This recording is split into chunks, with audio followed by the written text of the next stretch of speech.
Добрый вечер, шановні глядачі. З вами Александр Кнырович і «Атмосфера». Еўразвяз зняў санкцыі з Белшыны. Клініку «Новы зрок» дабіваюць улады, а Качанавай вельмі падабаецца раздаваць грошы бесплатна. У Гомельскай вобласці кудысьці знікла дарога, а яшчэ італьянскую кафлю хочуць забараніць у Беларусі. І мукавозчык такі здаўся, перайшоў на бок змагароў. Сядайце ямчэй і возьміцеся за нешта як мага мацней. Мы гаворым пра беларускую эканоміку проста. Паехалі! Белшына праз Еўрапейскі суд агульнай юрысдыкцыі дабілася ад еўразвяза поўнага зняцця санкцыяў.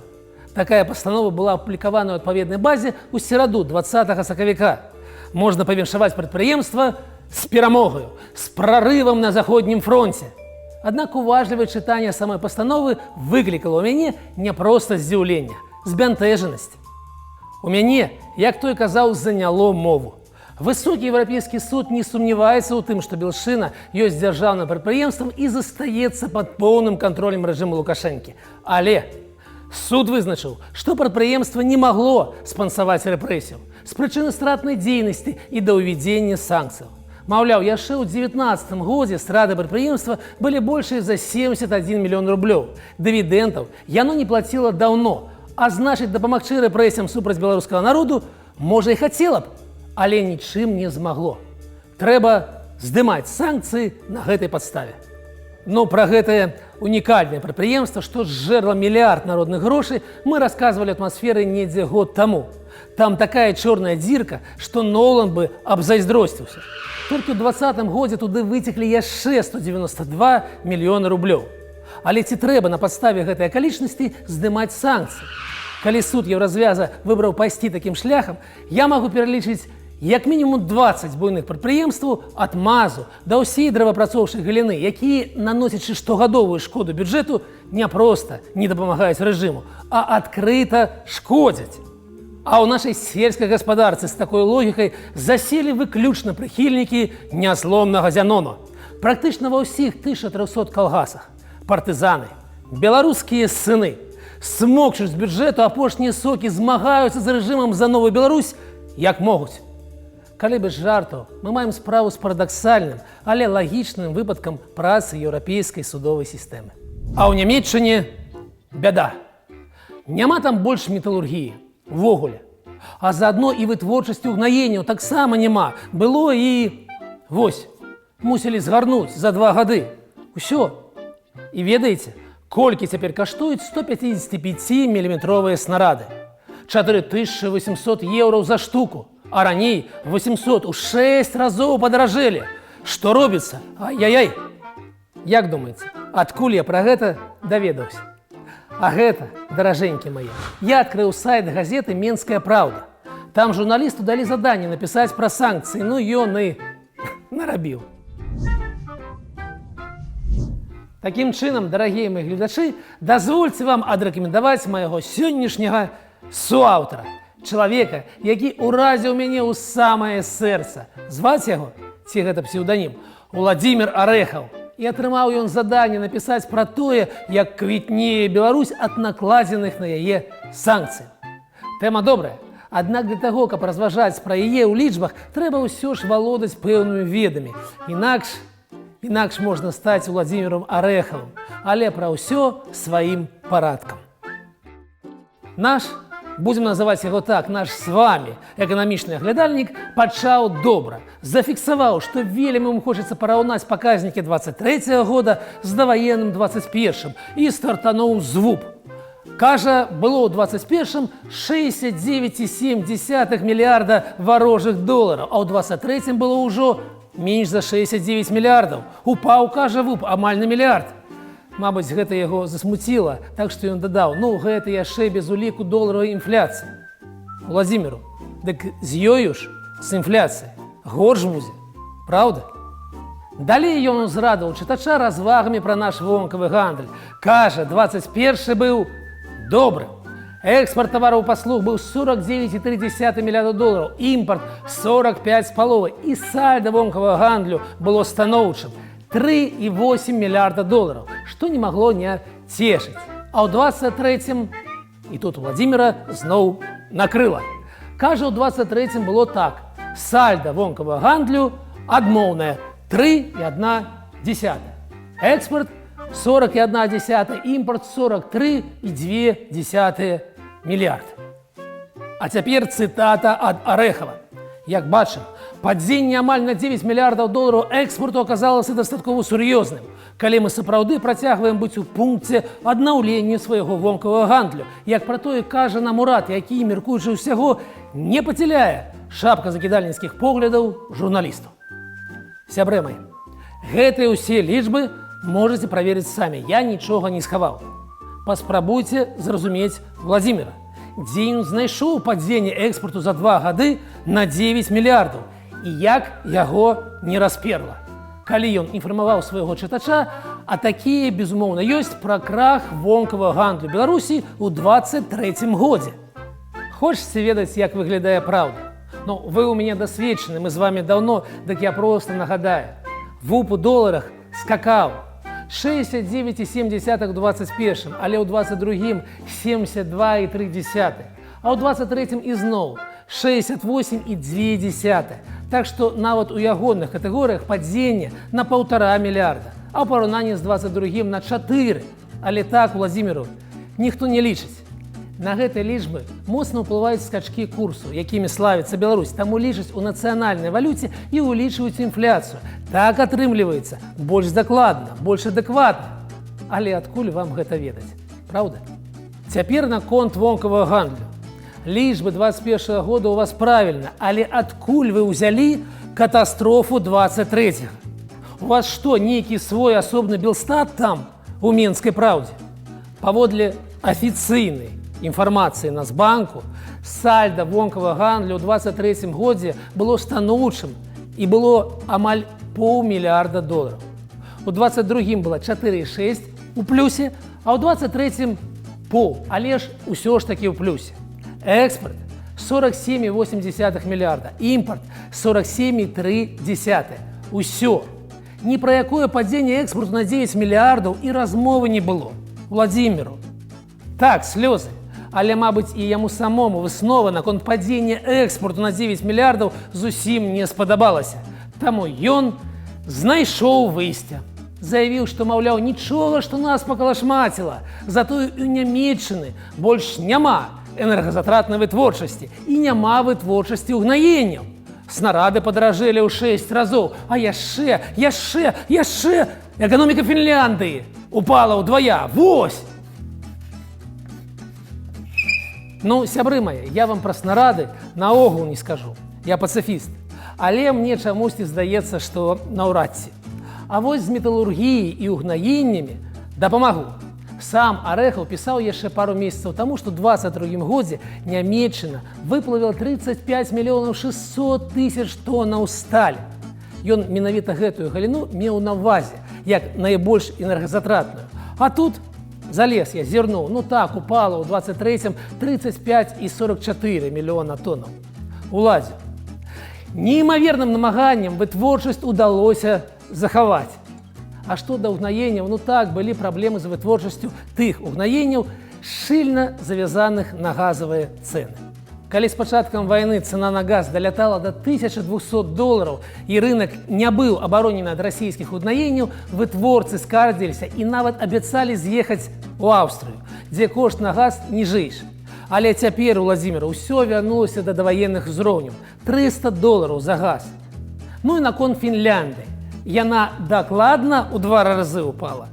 Гэта ж узровень вялікай дэпрэсіі, горшы, чым у часы развалу СССР. Нешта я не бачыў фінскіх уцекачоў на вакзалах. Можа, вы бачылі. Агулам я паглядзеў.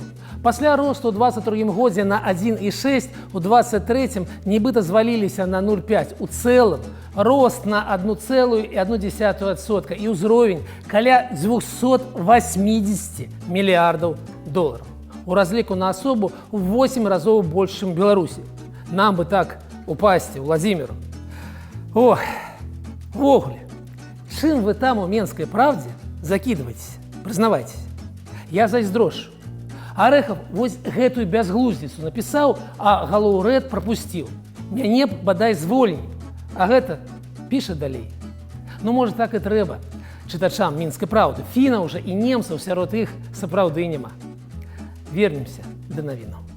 Вядомую клініку «Новы зрок» пастанавілі дабіць канчаткова. Нагадаю, дзяржава наехала на гэты прывабны кавалак медычнага бізнесу год таму і пазбавіла клініку ліцэнзіі. На гэтым жа тыдні эканамічны суд Мінску прызнаў, што яшчэ ў 2011 годзе кампанія нешта там парушыла ў момант атрымання ліцэнзію. А значыць, усе гэтыя гады аказвала медычныя паслугі незаконна. Гэта вам, грамадзяне, здавалася, што «Новы зрок» прафесійная, сучасная, вядома не толькі ў Беларусі сетка. Выявілася ж, махляры махлярамі. Уляпілі ім штраф за незаконную дзейнасць ды пастанавілі канфіскаваць у даход дзяржавы усю выручку. Праўда, толькі за 22 год. Такое у нас заканадаўства. Але і там 17 мільёнаў рублёў. І гэтага хопіць, каб і кампанію збанкрутаваць, і прыналежныя ёй аб'екты нерухомасці, прадаць за даўгі, і галоўнае, усё выключна паводле закону. А двары, дарогі ў Беларусі адрамантуюць. Але выканаць патрабаванне Лукашэнкі і навесці парадак да 9 траўня не атрымаецца. Дарожнікі паабяцалі толькі да 1 ліпеня, а некаторыя да 1 верасня, да школы. Вось такі вось сабатаж пастановаў кіраўніцтва. Але гэта не ўсе дарожныя весткі. Дзяржкантроль і пракуратура праверылі, як рамантуецца траса М10, што праходзіць у Гомельскай і Берасцейскай абласцях. І от суд. Са слоў правяральнікаў, частка дарогі проста выпарылася. То бок на паперы яна ёсць, грошы патрачаныя, а ў натуры яе не існуе. Ну і як належыць, кагосьці адразу СІЗА, справу завялі, як мае быць, вельмі строга. Зазначу, бо грошы не проста выкралі, іх асвоілі. Гэта значыць, зрабілі справаздачу.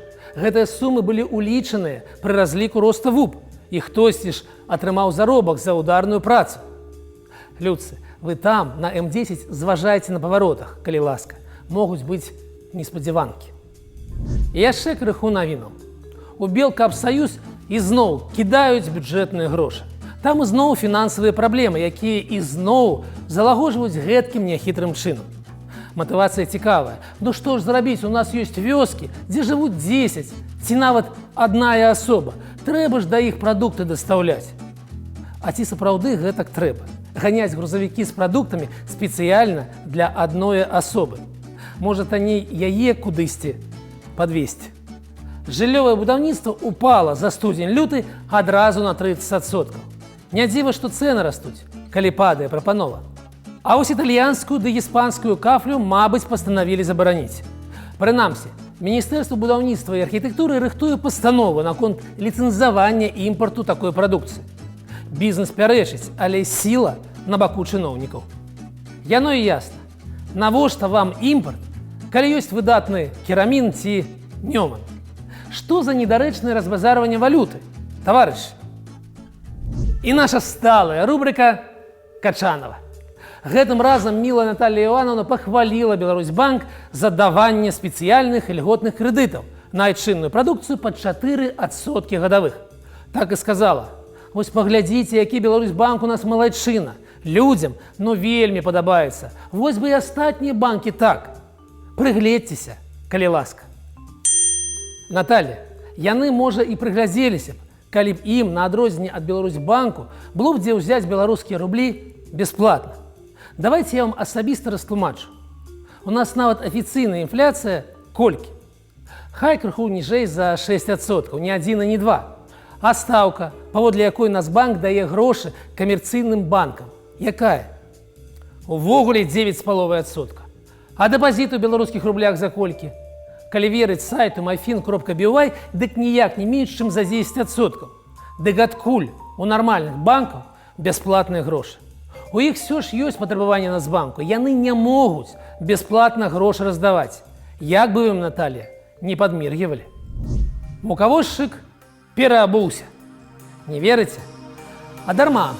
Гэты нясмешны блазан на старонках «Беларусь сегодня» раптам заявіў, што тэрмінова трэба забраць беларускую мову у змагароў. Тэрмінова. Як вам? Ім там раптам спатрэбілася нацыянальная мова. А чаго гэта? Чым іх не задавальняе нармальная каланіяльная мова метраполіі, Крамля, расійская? Яшчэ ж учора все было добра. Што здарылася, Андрэю? Адказ можна знайсці ў інтэрв'ю таварыша Марзалюка, які раптам ні села, ні пала пачаў кляйміць неназваных блогераў і журналістаў, якія і беларускую мову мовай называюць, і краіну нашу паўночна-заходнім краем. Гэткая вось актыўнасць прапагандыстаў не супадзенне. Відаць, недзе за цяжкімі дзвярыма зноў загаварылі пра канчатковую інтэграцыю, пра паглынанне Расіі незалежнай Беларусі, пра вяртанне ў родную гавань. І менавіта гэтага Лукашэнку з набліжанымі вой як не хочацца. То бок заляцанняў, крэдытаў, нафты, газу і доступу на расійскі рынок хочацца, а вось зусім ужо замуж не. І найлепшая зброя супраць такіх гутарак сапраўды развіццё нацыянальнай культуры і, вядома, захаванне мовы. Андрэю, нам не шкада, бяры, у нас менш не стане. І я нават параду дам. Хочаце сапраўды абараніць краіну? Зрабіце беларускую мову першую мовай, перад вызначанай у дзяржаўных арганізацыях. Не трэба нічога забараняць, проста зрабіце так, каб у паліклініцы, у ЖЭСе, у райвыканкаме з наведнікамі дзяржаўныя службоўцы былі абавязаныя пачынаць размову па-беларуску. А потым ужо, калі тыя, хто звярнуўся, просяць, пераходзілі на расійскую або на англійскую. Паверце, гэтага будзе дастаткова, каб усё ўладкаваць. Карыстайцеся, нам не шкада. І так, у нас яшчэ шмат чаго цікавага і карыснага для сапраўднай незалежнасці. Эканамічныя рэформы, каб выпаўсці з сённяшняга стану, а яшчэ правы чалавека, свабода СМІ, незалежны суд. Гэта ж не заходнія фантазіі, не выдумка ЦРУ. Гэта праверны дзесяцігоддзямі інструменты і для захавання незалежнасці, і для паспяховага развіцця. Так што вы, Андрэю, звяртайцеся. Гэта ж усё ж такі наша агульная Беларусь. Такая сёння атмасфера. З вами быў Александр Кныровіч. Убачымся праз тыдзень.